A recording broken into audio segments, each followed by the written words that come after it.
অন্তরে জ্বালা পদ্মা সেতু হয়ে গেল। আসসালামু আলাইকুম, আজকে আমরা যাবো হলো মাওয়া। তো আমরা মাওয়া ঘাটে যাব। তো আমাদের এখান থেকে বেশি সময় লাগবে না, বাইকে সর্বোচ্চ আধা ঘন্টা কি 20 মিনিট লাগবে। তো ভিডিওটা অনেক মজা হবে, দেখতে থাকেন। বেশি কথা বকর করবো না আজকে। বিশাল নিচে নিচতলায় আছে মহিলাদের জন্য নামাজ পড়ার জায়গা, আর উপরে দুতলায় আছে পুরুষদের জন্য। দেখাও ভাই কি সুন্দর মসজিদ, ভিটে অনেক সুন্দর। মাশাআল্লাহ।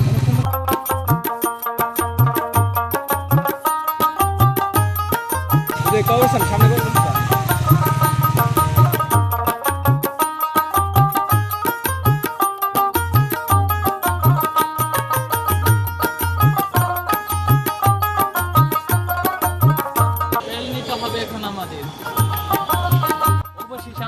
মাওয়া পুরান ঘাটে, ওই যে দেখেন পদ্মা সেতু, দেখার পদ্মা সেতু।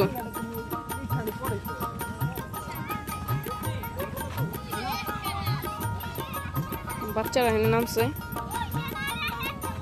এখানে কি পড়াইতেছে।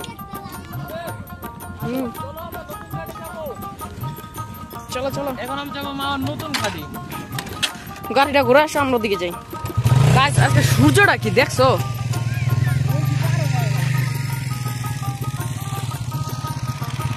সূর্যটা 100 আজকে। চলো ওই আমার রাখি যাইতেছে। চলে আসলাম আমরা মাওয়া ঘাটে।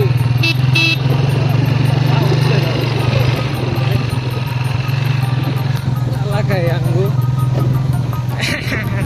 এত সুন্দর অবস্থা হইলো কবে রে? এত সুন্দর ওয়েদার তো ছিল না। কি রে নতুন ডাক যেন ইলিশ বাড়ি সামনে একটা রেস্টুরেন্ট নিতে আছে নতুন। আমরা ইলিশ মাছ দেখে দেখে যাচ্ছি। এই যে হচ্ছে শখের হাড়ি রেস্তোরাঁ। শখের হাড়ি করা।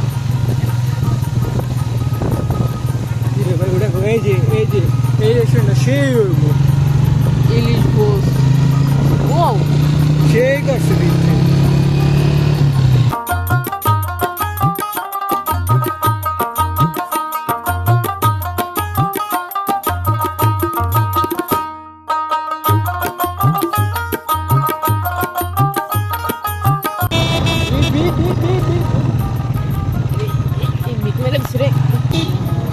পুরা ডিম হয়েছে নি, সামনে যাও। কি আর গাড়ির কাগজপত্র কি আর কি। যাও যাও, কিচ্ছু হবে না। দূর সদল বেরোলাই তোমরা করে। আরে কিচ্ছু হবে না। এরে দাঁড়াই দিলে কমে গিয়ে এই একটা পুলিশ।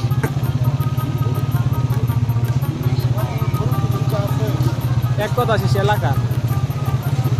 আমরা প্রায় সময় আমার রয়্যাল এনফিল্ড পার্কিং হচ্ছে।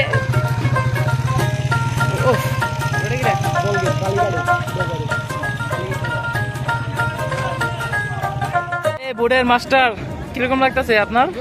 ছবি তোলা দিবে, হেলিকপ্টার তো সে ভাবছে তার ছবি তুলে দিব। তো ভাই ফিলিংসটা কিরকম? আমার ভাই ফিলিংস এর কিছু না, আমি এভেলেবেল জায়গায় থাকি। তুমি তো থাকো বেশিরভাগের দিকে।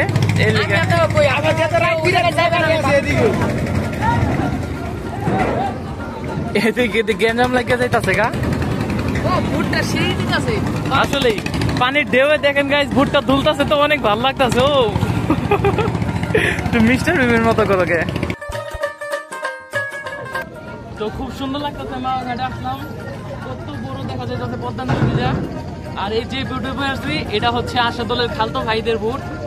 তো চাইলে আমরা এটাতে ঘুরতে পারি, অথবা তাদের একটা স্পিড বুট আছে সেটাও ঘুরতে পারি। কিন্তু আমরা আজকে তো একটু দেরি হয়ে গেছি, এই কারণে আমরা বেশি ঘুরবো না আজকে। তো বাদাম বাদাম কিনে নেওয়া হোক, খাই। পিছে হলো মাওয়া ঘাট, আর এইদিকে হলো পদ্মা সেতু। তো খুবই ভালো লাগতেছে এই সেতু দেশা। আগে তো মনে করেন ভাড়ার লিগে আমরা আইতাম না, কিন্তু এখন তো আমাকে বাইক আছে, এর লিগে আমরা বাইক নিয়ে আই। গোপন কথাটা কয়ে দিলাম আমাকে সিক্রেট কথাটা। এই যে হলো ঘাট। তো বিকালটা আজকে খুবই সুন্দর যাইব। তো আজকে মনে করেন স্পিড বোটটা নিয়ে আসে নাই যাদের, মানে ওর খালতো ভাইদের। তো স্পিড বোট যদি নিয়ে আসতো তাহলে আমরা সেটা দিয়ে ঘুরতে পারতাম, আপনাদের দেখাতে পারতাম। এটা কথা কি ভাই জানো, আমরা গাড়ি ঢুকছি না, গাড়ি রাখছি না, আমরা কিন্তু পার্কিং এ টাকা দিই নাই।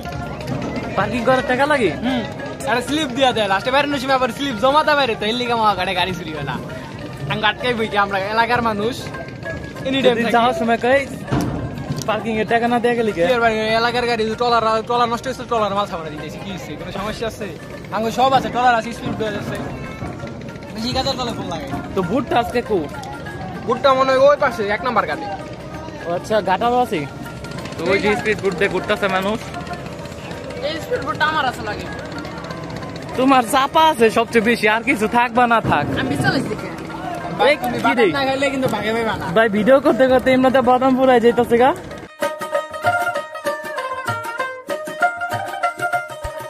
তো আমাদের টিম মেম্বার রাশেদ এই ভিডিওটা যদি দেখে বহুত তো কি জ্বালা অন্তরে জ্বালা। চলো রে পদ্মা সেতু হয়ে গেল, আমরা পদ্মা সেতুর পর আমরা চলেই এলাম, জ্বালা অন্তরে জ্বালা। কথা কোন যাব না। কথা বলে লস রে, এমনিতে আমি সব ফুতুর করে দেবো, আবার সময় বাদাম খাই সাপা করে দেবো। আরে এ তো খান না পাবলিক, খালি খায় আর খায়, আমরা সব আছে। এটাই ভালো লাগতেছে। টলারে গুলো এত সুন্দর দোলায় না বয়া লাগলে যে সুন্দর দোলায় আর ওই যে বল দিয়ে বালি কাটে নদীর থেকে ও যে ওটা বালি নদীতে বালি কেটে ওটা ওটা মানে একটা চড়া ছিল যে সেটা কাটা লাগছে মানে একটা চড় ছিল এই জায়গাটা আগে এরকম কত টলার বানাইতাম। তোমার চাপাটা কমাও, তোমার নাম হলো চাপা আবির। আই হাই আই হাই আই হাই। এই জায়গাটা দেখাও তুমি মে গো বাঁচাও। আমি কন্ট্রোল করতেছি টলারটা করে দে টলারটা। তুমি তো টলার মাস্টার। আমি কন্ট্রোল না করে টলারটা করে দে তো কা। কাটা নাকি আসছে আকাশে আছে। তো আমগো চলে যাইতে হইব, কারণ সূর্য ডুবে যাইতেছে। সূর্য তো নাই কি নাহলে আবার রাত হয়ে যাবো যাইতে যাইতে। আমরা আস্তে আস্তে আমাদের রওনা দিতে হইব, ঠিক আছে? তাড়াতাড়ি বাদাম শেষ করো।